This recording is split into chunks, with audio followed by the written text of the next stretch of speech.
Bien, pas de présentation d'image puisque vous pourrez voir les choses in situ dans l'établissement. Avant d'évoquer donc ce dossier sur Tolkien, je vous redis deux mots un peu sur la place du patrimoine immatériel dans cette cité de la tapisserie, puisque tout musée en France, j'imagine que vous avez chacun vos expressions. Pour nous, tout musée est fondé par un projet scientifique et culturel. Et au sein de cette cité, le musée qui en constitue le socle a évidemment son projet scientifique et culturel qui s'appuie, qui a en son cœur, le patrimoine culturel immatériel. Donc, quand j'ai écrit ce projet scientifique et culturel, j'avais à ma disposition déjà le dossier préalable qu'avait fait Emmanuel Gérard, le directeur, autour de la volonté de ce projet intégrant à la fois culture et économie. Et pour moi, travailler sur le PCI, c'était facile puisque je ne suis pas un historien de l'art qui vient de l'école du Louvre, mais un anthropologue qui vient de l'école des hautes études en sciences sociales. Donc, c'était quand même nettement plus aisé pour moi. Voilà. Donc, être conservateur d'un tel établissement, ça veut dire qu'à un moment donné, on intervient aussi dans la formation, puisque la formation est au cœur de la transmission de ce PCI. Et donc, à un moment donné, par exemple, on a, à la fin de la première session sur 2010-2012, il a fallu réécrire entièrement le référentiel de la formation, notamment reprendre totalement ce qu'était la deuxième année de la formation pour pouvoir arriver au brevet des métiers d'art. Donc ça, c'est pas forcément une implication qui est très évidente dans ce qu'on attend de la part d'un conservateur à l'intérieur d'une structure de type muséal classique, mais c'est cette confrontation au patrimoine immatériel qui nous y amène. Voilà. Je ne rentre pas dans le détail de ce que vous trouverez ici en visitant de l'implication du patrimoine immatériel à l'intérieur de la muséographie. C'est quelque chose qu'on a beaucoup travaillé avec Dominique Salanon qui m'a assisté sur ces questions-là. C'est quelqu'un avec qui on avait déjà fait ensemble un musée consacré à la dentelle au fuseau et où, à l'intérieur, elle avait eu à cœur de ce que le patrimoine immatériel, l'enquête orale viennent accompagner l'objet muséal et la documentation, non pas comme un élément documentaire, non pas comme un élément illustratif, mais pour que l'enquête orale soit dans la vitrine avec exactement le même statut que l'objet, et que l'un et l'autre se nourrissent, que l'objet puisse permettre de comprendre l'élément d'enquête orale ou que l'élément d'enquête orale puisse contextualiser l'objet, et que l'ensemble crée un artefact muséal sur lequel il n'y en a pas un qui ait une hiérarchie sur l'autre. Voilà, donc ici, elle a également créé, dans la partie sur les mains d'Aubusson, que vous verrez au-dessus, les carnets d'ethnographes, ainsi que la table tactile virtuelle de tissage que vous verrez, dont elle a conçu le scénario initial. Alors, à partir de ce projet scientifique et culturel, très vite, Emmanuel avait mis dans son dossier préalable pour la création de la cité la notion d'immersion, que la tapisserie était un art immersif. Et ça, c'est quelque chose qui m'a fait énormément réfléchir. Et c'est en voyant certaines œuvres 20e qui, reproduites dans des ouvrages ne présentaient a priori aucun intérêt, quand on était face à l'œuvre et plus face à une reproduction imprimée, là, on prenait une véritable gifle parce que la matière, la texture, avait une présence extrêmement forte. Donc ça, c'était un axe qui permettait de comprendre ce qu'il y avait dans cette volonté d'immersion.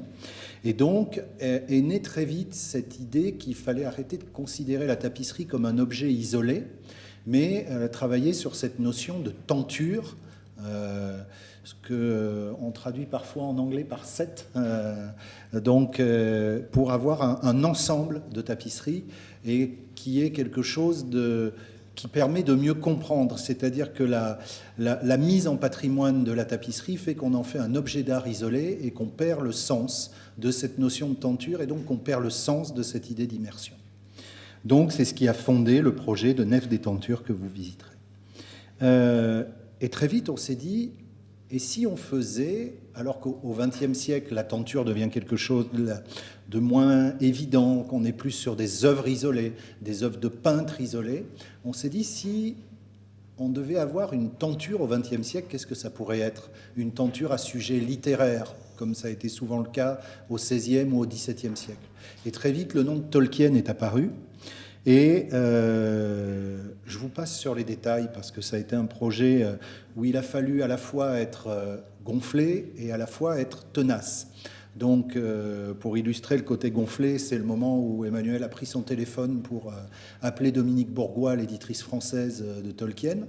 Là où il a fallu être tenace, c'est le moment où les Tolkien ont donné leur accord et qui nous ont mis entre les pattes de leur avocate et que ça a duré 3 ans de négociations pour obtenir la mise à disposition des droits, gracieusement, par l'estate Tolkien.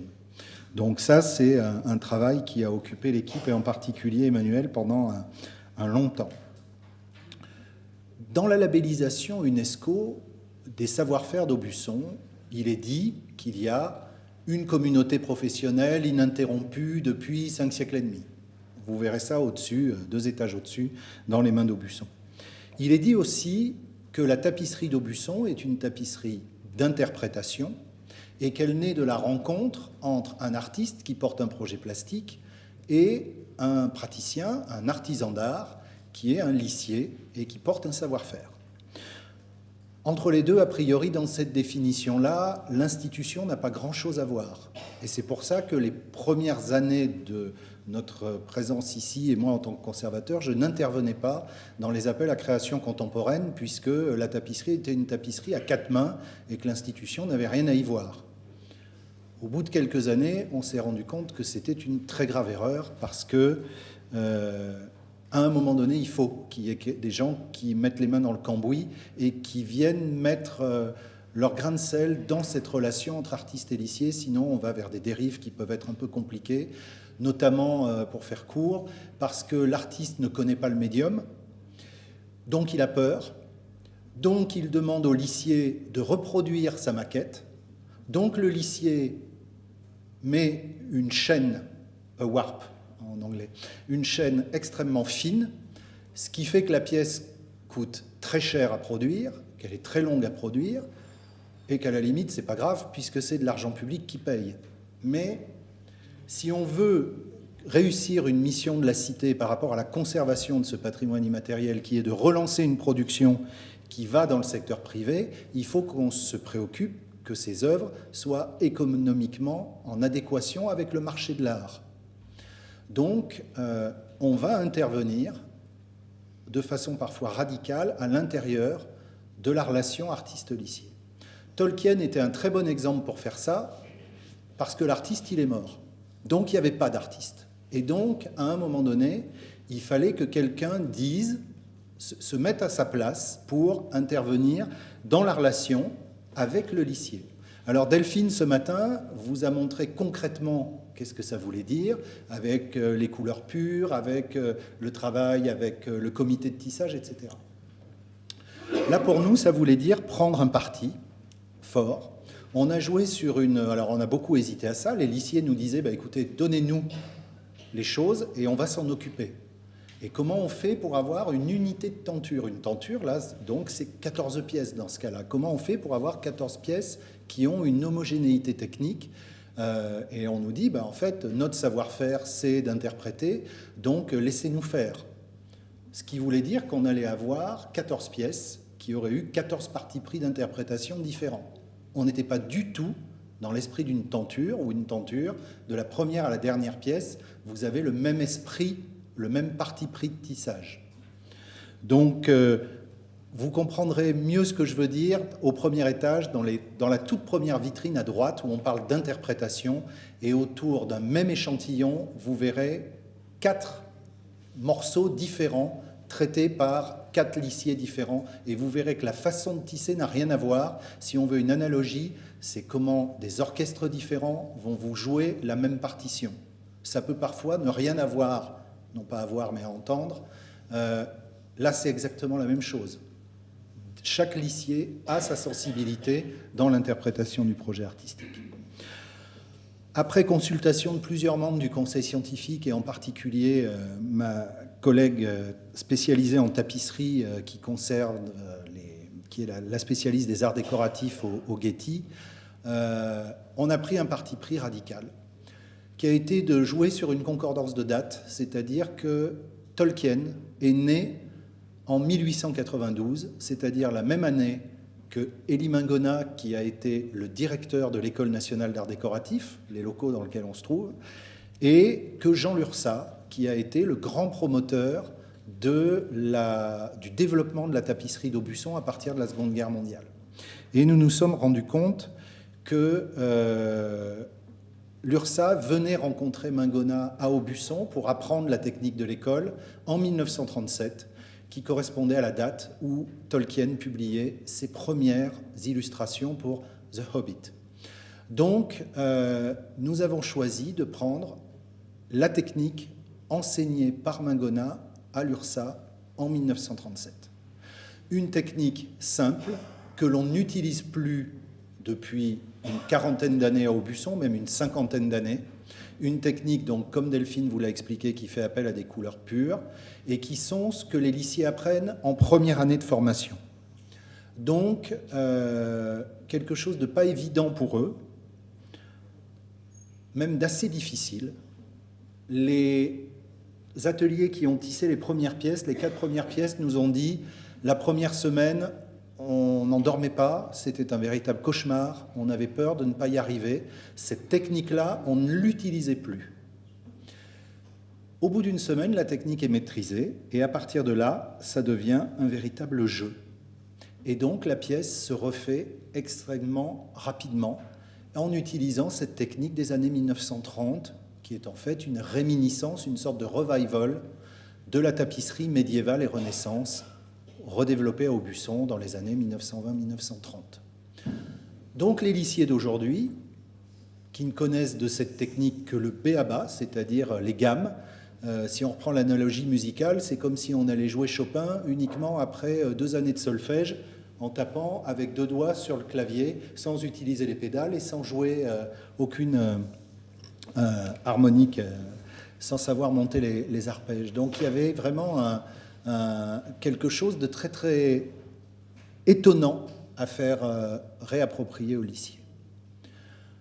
Avant de vous donner ma conclusion, je vais juste vous dire que pour les ateliers qui ont tissé les 4 premières œuvres que vous allez pouvoir voir à l'étage au-dessus, ils nous ont tous dit qu'en les renvoyant comme ça à leurs fondamentaux, ça allait changer leur façon de tisser des pièces contemporaines, puisqu'ils allaient réintroduire de façon beaucoup plus importante ce basique, ces gammes fondamentales de leur travail dans leur approche de l'interprétation de la tapisserie contemporaine.